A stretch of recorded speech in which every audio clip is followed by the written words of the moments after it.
نصر عبده وهزم الأحزاب وحده وأشهد أن سيدنا محمدا صلى الله عليه وسلم الذي بلغت الرسالة وأديت الأمانة ونصح الأمة وكشف الغمة وجاهدت في سبيل الله حق جهاده. يا أيها الناس أوصيكم عباد الله وإياي نفسي أولا بتقوى الله. اللهم رب اشرح لي صدري ويسر لي أمري واحلل عقدة من لساني يفقه قولي. إن أريد إلا الإصلاح ما استطعتم وما توفيقي إلا بالله عليه توكلت وإليه أنيب. فقد قال تعالى في محكم تنزيل: أعوذ بالله من الشيطان الرجيم بفضل بسم الله الرحمن الرحيم. والذين هاجروا في سبيل الله ثم ماتوا أو قتلوا وقد قال النبي صلى الله عليه وسلم: أفضل الصيام بعد شهر رمضان شهر الله المحرم، أو كما قال عليه السلام. اللهم صل وسلم وبارك وتحنن على حبيبك سيدنا محمد صلى الله عليه وسلم الفاتح لما أغلق والخاتم لما سبق ناصر الحق بالحق الهادي إلى صراطك المستقيم صلى الله عليه وعلى آله وصحابه حق قدره العظيم ومقداره العظيم وعلى آله وصحبه وسلم وبارك أجمعين. പരിശുദ്ധനായ റബ്ബ് തആല നമ്മളുടെ ഒരുമിച്ച് കൂടലിനെ നമ്മിൽ നിന്നവൻ പരിപൂർണമായും സ്വീകരിക്കുമാറാകട്ടെ. അല്ലാഹു തആല നമ്മളെ ഇവിടെ ഒരുമിച്ച് കൂട്ടിയതുപോലെ അവന്റെ അനുഗ്രഹീതമായ ജന്നാത്തുൽ ഫിർദൗസിലും ഹബീബ് ഷഫീഉനാ റസൂലുള്ളാഹി സ്വല്ലല്ലാഹു അലൈഹി വസല്ലം തങ്ങളുടെ അനുഗ്രഹീതമായ ജിവാറിൽ ഒരുമിച്ച് കൂടാനുള്ള മഹാസൗഭാഗ്യം അല്ലാഹു നമുക്കൊക്കെ നസീബാക്കി അനുഗ്രഹിക്കുമാറാകട്ടെ. നമ്മിൽ നിന്ന് മൺമറഞ്ഞ് ഈ മഹല്ലത്തിനും ധാരാളം മഹല്ലത്തുകൾക്ക് സമീപം ദഫനിലായ മുഅ്മിനീങ്ങൾ മുഅ്മിനാത്തുകൾ അല്ലാഹു തആല അവർക്കൊക്കെയും മഗ്ഫിറത്തും മർഹമത്തും നസീബാക്കി അവരുടെ ഖബറുകളെ അല്ലാഹു തആല സന്തോഷത്തിലാക്കി കൊടുത്ത് അനുഗ്രഹിക്കുമാറാകട്ടെ. പ്രിയമുള്ള മുഅ്മിനീങ്ങളെ, സത്യവിശ്വാസികളെ, ഹിജ്റയുടെ ഏറ്റവും കൂടുതൽ ശ്രദ്ധേയമായ ചില പരാമർശങ്ങളിൽ കൂടിയാണ് നാം കഴിഞ്ഞ ആഴ്ച കടന്നുപോയത്. ലോക ചരിത്രത്തിൽ ചിന്തകൾക്ക് ആലോചനകൾക്ക് വിധേയമായ ഒരു പ്രമേയത്തിന്റെ പേരാണ് ഹിജ്റ എന്നത്. ആദരവായ ഹബീബ് ഷഫീഉനാ റസൂലുള്ളാഹി സ്വല്ലല്ലാഹു അലൈഹി വസല്ലം തങ്ങളുടെ അനുഗ്രഹീത ഹിജ്റയാണ് യഥാർത്ഥത്തിൽ ഇസ്ലാമിക കലണ്ടറിന് ഹിജ്റ കൊണ്ട് പ്രാരംഭം കുറിക്കപ്പെടുകയും അതനുസരിച്ച് ഹിജ്റ കലണ്ടർ രൂപീകൃതമാവുകയും ചെയ്തത് എന്ന് നാം പറഞ്ഞു. ആ അനുഗ്രഹീതമായ വഴിത്തിരിവിന്റെ സാരാംശങ്ങൾ ഉൾക്കൊണ്ടുകൊണ്ടാണ് ആദ്യത്തെ മാസമായി മുഹറമിനെ ഇസ്ലാമിക കലണ്ടറിൽ നിർണയിക്കപ്പെടുന്നത്. മുഹറം ഏറ്റവും കൂടുതൽ പവിത്രമായ അള്ളാഹുവിന്റെ ഇസ്ലാമിക ഈറ്റില്ലങ്ങളിൽ ചർച്ച ചെയ്യപ്പെട്ട ഒരു പ്രമേയ വിഷയമാണ് യഥാർത്ഥത്തിൽ മുഹറം എന്നത്. മുഹറത്തിന് വലിയ പ്രത്യേകതകൾ റബ്ബ് തആലയുടെ മുമ്പിലുണ്ട്. നമ്മുടെ പ്രപിതാമഹനായ സയ്യിദുനാ ആദം അലാ നബിയിന അലൈഹിസ്സലാം, പിതാമഹനായ ആദം അലൈഹിസ്സലാത്തു വസ്സലാം മുതൽ ഹബീബ് ഷഫീഉനാ റസൂലുള്ളാഹി സ്വല്ലല്ലാഹു അലൈഹി വസല്ലം തങ്ങൾ വരെ അവിടുത്തെ പ്രിയപ്പെട്ട പേരമക്കളായ സയ്യിദുനൽ ഹസൻ വ സയ്യിദുനൽ ഹുസൈൻ റളിയല്ലാഹു തആല അൻഹുവിന്റെ ചരിത്രത്തിന്റെ സീമകളിൽ കൂടി മുഹറം ഒരു അനുഗ്രഹീത യാത്ര നടത്തുന്നുണ്ട്. മുഹറത്തിന് പ്രത്യേകത അതുകൊണ്ട് ലഭ്യമായത് മാത്രമാണ്. മുഹറത്തിന്റെ പ്രത്യേകത എല്ലാ നബിമാരുടെയും കാലാനുസൃതമായി എല്ലാ നബിമാരും ആ മുഹറവുമായി അഭേദ്യമായ ബന്ധം സ്ഥാപിച്ചവരാണ്. ഹിജ്റ 2 പരിശുദ്ധമായ റമളാനുൽ മുശറഫ് രൂപീകൃതമാവുകയും നോമ്പ് വാജിബാക്കപ്പെടുകയും ചെയ്യുന്നത്. ഈ നോമ്പ് വാജിബാക്കപ്പെടുന്നതിന്റെ കാലാന്തരങ്ങൾക്കു മുമ്പ് പരിശുദ്ധമായ മുഹറമിൽ ഏറ്റവും കൂടുതൽ ആളുകൾ മക്ക മുശ്രിക്കീങ്ങളായിരുന്ന കാലഘട്ടത്തിൽ പോലും അവര് നോമ്പനുഷ്ഠിക്കാൻ വേണ്ടി, വ്രതമനുഷ്ഠിക്കാൻ വേണ്ടി അവരുടെ ആഗ്രഹ പൂർത്തീകരണത്തിന് തെരഞ്ഞെടുത്ത മാസം അനുഗ്രഹീതമായ ഈ മുഹറമാണ്. മുഹറമിന്റെ 9ഉം 10ഉമാണ് നമ്മളിലേക്ക് അണയാനിരിക്കുന്ന, വരുന്ന വ്യാഴവും വെള്ളിയുമായി നമ്മൾ അനുഷ്ഠിക്കാനിരിക്കുന്ന നോമ്പ് മുഹറം 9 മുഹറം 10 നോമ്പാണ്. അത്രയും അനുഗ്രഹീതമാണ് ആ നോമ്പ്. ഹബീബ് റസൂലുള്ളാഹി സ്വല്ലല്ലാഹു അലൈഹി വസല്ലം തങ്ങളുടെ മദീനത്തുൽ മുനവ്വറയുടെ യാത്രാവേള വളരെ സാന്ദർഭികമായി മഹാനായ റസൂലുള്ളാഹി സ്വല്ലല്ലാഹു അലൈഹി വസല്ലം തങ്ങൾ അനുഗ്രഹീതരായി അവിടുത്തെ തിരുസഹാബത്തും സഞ്ചാരപഥമധ്യേ പരിശുദ്ധരായ ആ നാട്ടിലേക്ക് പ്രവേശിക്കുമ്പോ ആ നാട്ടിലുണ്ടായിരുന്ന ജൂതർ നോമ്പെടുക്കുന്നതായി അവിടുന്ന് കാണുകയാണ്. ചോദിച്ചു, നോമ്പെടുക്കുന്നത് എന്തുകൊണ്ടാണ്?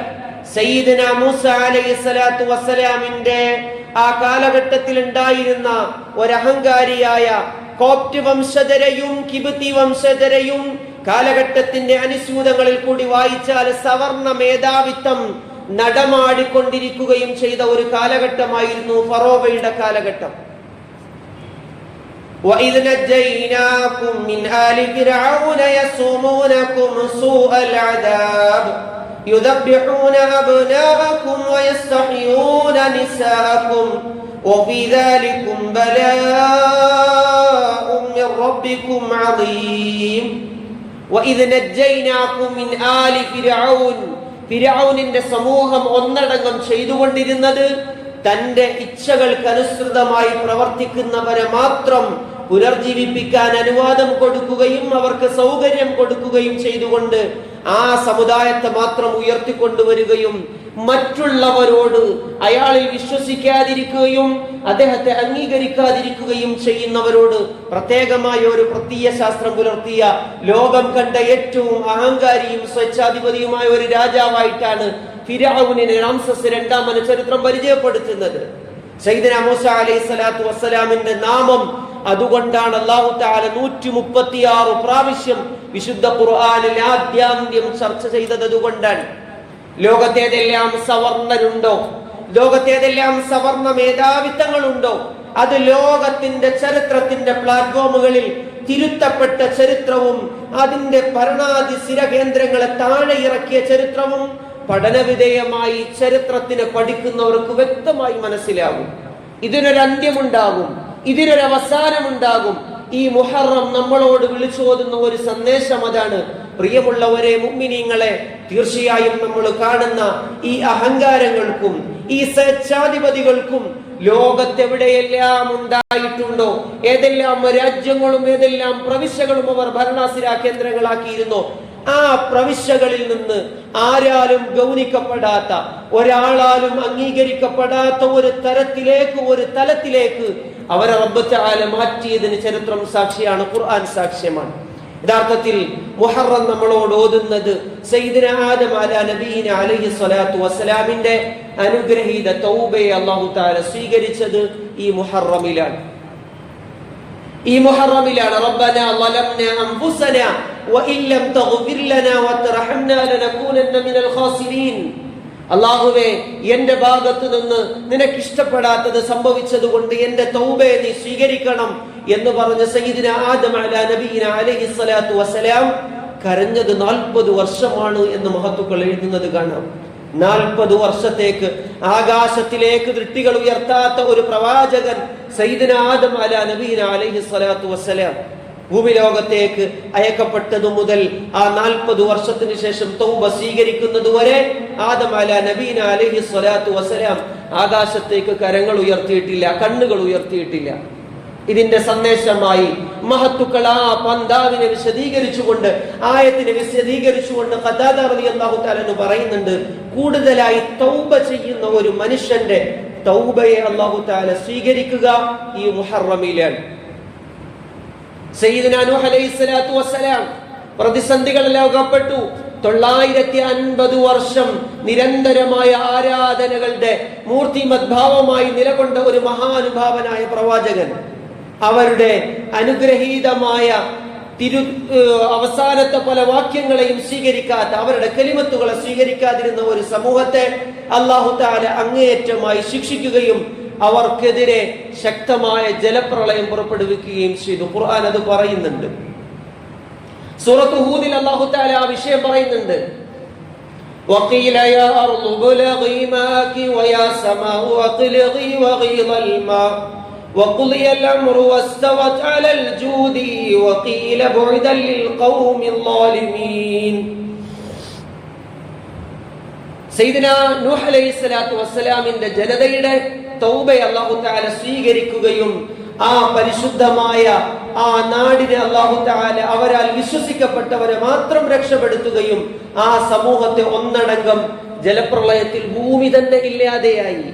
ചരിത്രത്തിൽ ഏറ്റവും കൂടുതൽ ശ്രദ്ധിക്കപ്പെട്ട ഒരു പുസ്തകമാണ് ഏതാണ്ട് ബാബിലോണിയയിൽ നിന്നും ഈജിപ്തിൽ നിന്നും ഒക്കെ പ്രസിദ്ധമാകുന്ന ബാബിലോണിയയുടെ ചരിത്രത്തിൽ കാണാം സയ്യിദുനാ നൂഹ് അലൈഹിസ്സലാത്തു വസ്സലാമിന്റെ അവശിഷ്ടങ്ങളെ പുരാവസ്തു വകുപ്പും ജിയോളജിക്കൽ സർവേയുടെ ഡിപ്പാർട്ട്മെന്റും അന്വേഷണ വിധേയമായി കൊണ്ടുവരുമ്പോ അതിലുണ്ടായിരുന്നു ആ പരിശുദ്ധമായ പേടകത്തിന്റെ, പരിശുദ്ധമായ ആ കപ്പലിന്റെ ചില ആവാന്തര വിഭാഗങ്ങൾ കിട്ടിയെന്നറിയിക്കുമ്പോ ആ ചരിത്രവുമായി പരിശുദ്ധരായ സയ്യിദുനാ നൂഹ് അലൈഹിസ്സലാത്തു വസ്സലാമിന്റെ വരവും അതിന്റെ പശ്ചാത്തലവുമായി ബൈബിളിന്റെ സുവിശേഷങ്ങൾക്ക് നോഹയുടെ പേടകം എന്ന് പ്രത്യേകമായി അത് പരാമർശിക്കുന്നതായി കാണാം.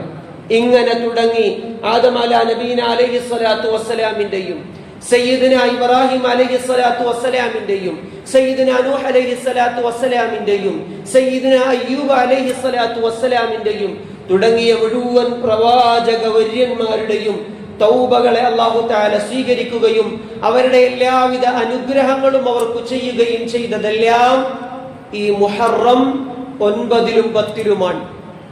വലിയ പ്രത്യേകതകൾ, വലിയ അനുഗ്രഹങ്ങൾ, വലിയ സന്തോഷങ്ങൾ നിറഞ്ഞ മാസമാണ് യഥാർത്ഥത്തിൽ മുഹറം. സയ്യിദുൽ ഹസൻ വ സയ്യിദുൽ ഹുസൈൻ റളിയല്ലാഹു അൻഹുമ കർബലയിൽ വധിക്കപ്പെടുന്നത് മുഹറം 10-നാണ്. അതുകൊണ്ടാണ് ലോകരംഗങ്ങളിലെല്ലാം ഇറാനിന്റെ പ്രത്യയശാസ്ത്രമായ ഇറാനിയൻ പ്രത്യയശാസ്ത്രമായ ആ വിശ്വാസധാരയുടെ ഭാഗമായ ഷിയാക്കൾ ഹുസൈൻ റളിയല്ലാഹു തആല അൻഹുവിനോടുള്ള ആദര സൂചകമായിട്ടാണ് അവർ നിരന്തരമായി ശരീരത്തെ കീറി മുറിച്ചു കൊണ്ടിരിക്കുന്നത്. അതിന് ഇസ്ലാമുമായോ ഇസ്ലാമിന്റെ അഹ്ലുസുന്നയുടെ വിശ്വാസധാരകളുമായോ അതിന്റെ പ്രമാണങ്ങളുമായോ യാതൊരു പിൻബലമോ യാതൊരു സാധുതയോ ഇല്ലാത്ത ഒരു മോശമായ കർമ്മമായിട്ടാണ് ചരിത്രം അതിനെ വിശേഷിപ്പിക്കപ്പെടുന്നത്. ഇങ്ങനെ മുഹറം 1 മുതൽ തുടങ്ങി 10 വരെ അല്ലാഹു തആല വലിയ പ്രത്യേകതകൾ നൽകിയിരിക്കുന്നു. വിശ്വാസികളെ, നമുക്ക് 3 അമലുകളാണ് അതിപ്രധാനമായി മുഹറമിൽ ശ്രദ്ധിക്കേണ്ടത്. ഒന്ന്, തൗബയ്ക്ക്